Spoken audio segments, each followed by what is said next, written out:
Well, that wasn't the bear outside the door, but the bear definitely has been in our meat cache.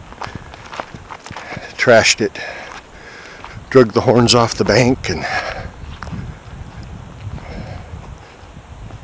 wow. Well, she didn't eat the back straps. Look at the ribs. And they ate a crap load of meat. She'll be back here tonight.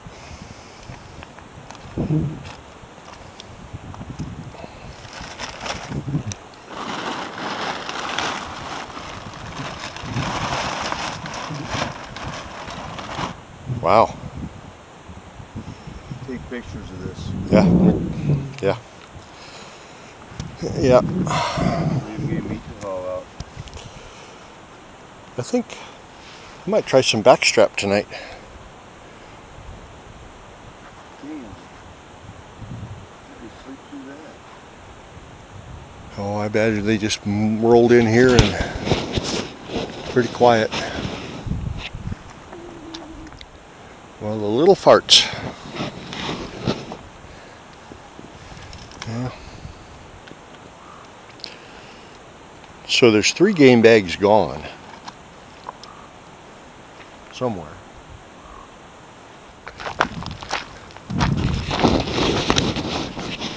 So here we are out bear hunting in my underwear.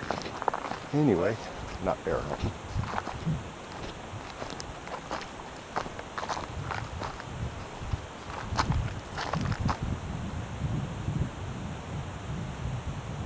They trashed meat piles up above. They're getting really good at this. These are going to be problem bears, even with cubs. Next couple, 3 years, 5 years, whatever, these cubs are going to get used to this. They're going to be in these guys' camps every time. Well, I think it's time for a cup of coffee.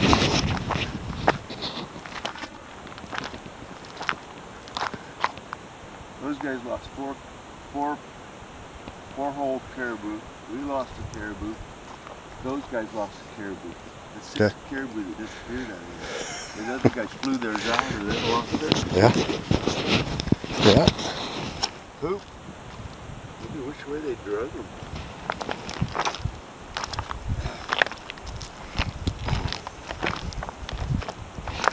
I don't know, they're getting good at it.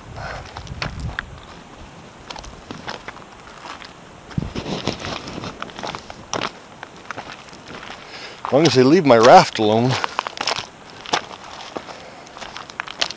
Rafts alone. Well, our rafts didn't seem to be messed with at all. Thank God.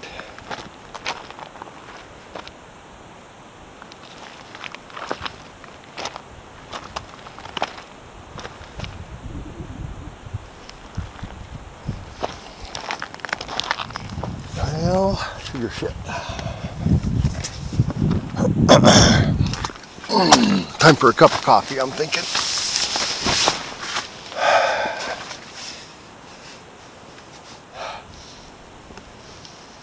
Getting to be a cold night. So, Randy made a good spot. That canyon way over there, 1.5 miles, is 4 cows. Maybe 3 cows and last year's calf. All together, traveling together, kind of heading this way. Could be the best bull magnet we've got, is those cows kind of coming this way, so that's a good sign. Last 2 days we looked up there a lot and didn't see them, so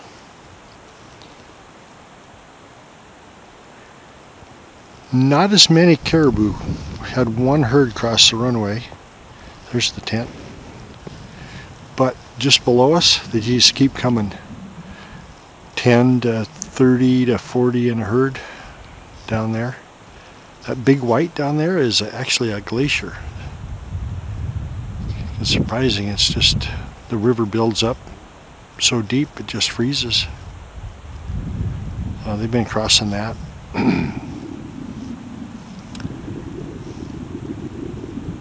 Last night that sow Grizzly with the 2 cubs was out at 5:30 and it's 6:30, 6:45. We haven't seen her. She's probably full. Anyway, things are looking up seeing those 4 moose. I sent a Delorme message out on the inReach asking for more propane bottles for the Mr. Buddy heater. That feels really good in that tent at night. And 1 more bottle of whiskey. So, it's Thursday. Julie and Cody flying in Monday. Cody and Randy's leaving Monday. Hopefully we'll get my moose pack back to camp by then. We're getting picked up 36 air miles downstream. Probably pretty close to 100 miles of river.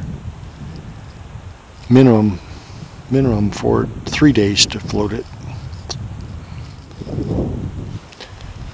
Nice night.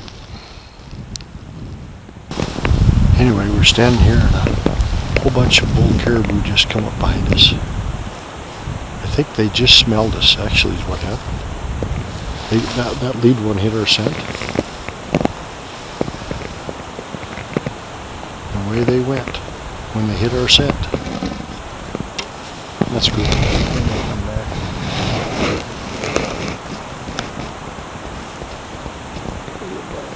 Those guys are really dangerous, man. Anyway, that was pretty cool. Grizzly came in last night and drove my, at least it fell out of the sack within 100 yards of camp, and he didn't bother it after that because it was all flesh, there was no meat on it. But that sow and 2 cubs wasn't very far from the camp last night. About 20 yards. Never heard them. They finished off the meat pole, and they got the moose hunter that killed a couple of caribou from Washington, FedEx driver. Anyway, they finally hit his cache of meat and ruined it, polished it off, drug it away, drug it through the mud. They'll be back tonight to finish all the whatever's left, but maybe after that, maybe they won't bother us. So Randy's got his muck boots on and some rain pants, and he's got bungees going tight around his rain pants. You know, he said we've got to see if this works. He's so confident he's going back up to the shallow part of the river. Anyway, and I don't think your boots are going to dry out if they get wet up here. So, anyway, just over this little ridge, this little green timbered ridge, was 4 cows last night. And we're thinking they're kind of the bull magnet. So there's a spot up there with a little knob that we can see all of this country on top of this bench across the river and up the canyon where those cows came from. So we're going to hang out for a few hours up there. I will have dry feet. And we'll see. He knows by now. Actually, that wasn't too bad. But, oh, you get thumbs up. It worked this time. So, here goes Rob, about ready to cross the Colleen, packing out some shed horns for the Shed Horn Museum.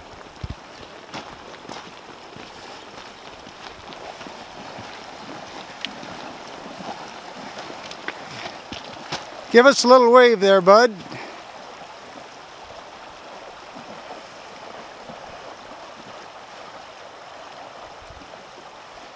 Didn't see any moose today, but they're coming. My master guide says they're coming.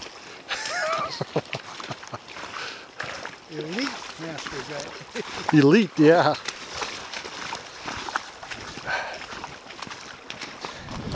This is the Alaskan way, guys.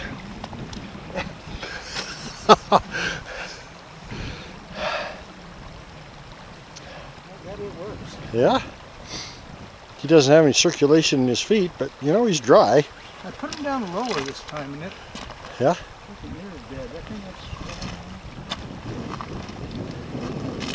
Yeah, he's going to patent this. Well, I got.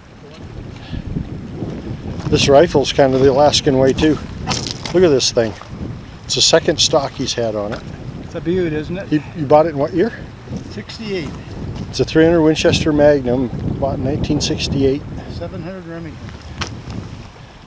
There's the dope sheet. It's got a Leopold scope on it though. That's good. No, it doesn't. It's got like a Weaver 3-9. Weaver Bought wide field. Same year. Yeah. Goat hunting was hell on these things. Yeah. And that thing holds up, huh? It seems to work. Well, Pretty picky about it. I'm gonna go have a flea market with all my rifles and just go down to one old Husqvarna 270. The name of that outfit? Herders. Oh, herders. Herders. When I was a kid, I sat on the couch for hours and looked at the herders' guns in the catalog. Trapping, how to trap. Oh, yeah. Taxidermists. And, Yeah. yeah. Well, I had a herders on this gun first year. That moose I shot at that half a mile on the map. And I was coming down out of that tree pretty excited. And I slipped and it caught up the herder's scope on a big branch sticking out from about 20 feet up. And I went down that thing like a bear and ripped the scope right off that side. This gun right here. Yeah. So that's 3 bears minus Goldilocks visitors again last night. Yeah. My cape was about 15, 20 yards outside the tent, and they drug it away again. They tipped the tarp off the rafts, but they didn't chew on the raft, thank goodness. We had some meat sacks soaking in the creek behind us over there, and they were completely submerged, and they dug those out of the creek, so they got a hell of a nose on them. You could hear that one cub bawling last night, 4 in the morning, 3:20 in the morning. Bawled a couple times. Mom must have been swatting it in the butt or something. I probably didn't like getting up on a cold night. It was cold last night. Water filter was completely froze, and it just started dripping a little faster. Finally unthawed itself while I was in the creek. But this can of gas, this is our 7th day in here, and I think we'll get another day or 2 out of it. So they last longer than I thought they would. Those big ones. It's kind of nice. So, anyway, life is good. It's warm in here. That sun, there's not a cloud in the sky outside, and that sun is. I couldn't stand it. Well, it's 10:30. The kids are supposed to be here between 10:30 and 11. Randy's got the stuff, cape and horns. Let's go out. Got everything kind of drying out of the tent. Went and washed the tent floor in the creek. Got it drying, so we'll start clean for the next week. It's a pretty day to fly.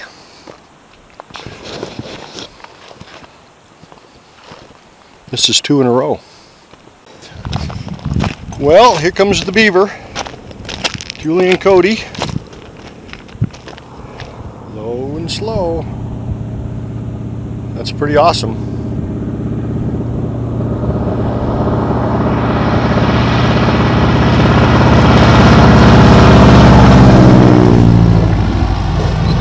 I don't see anybody in there. You're shitting me. Did you see anybody in there? I didn't look. I looked at my camera.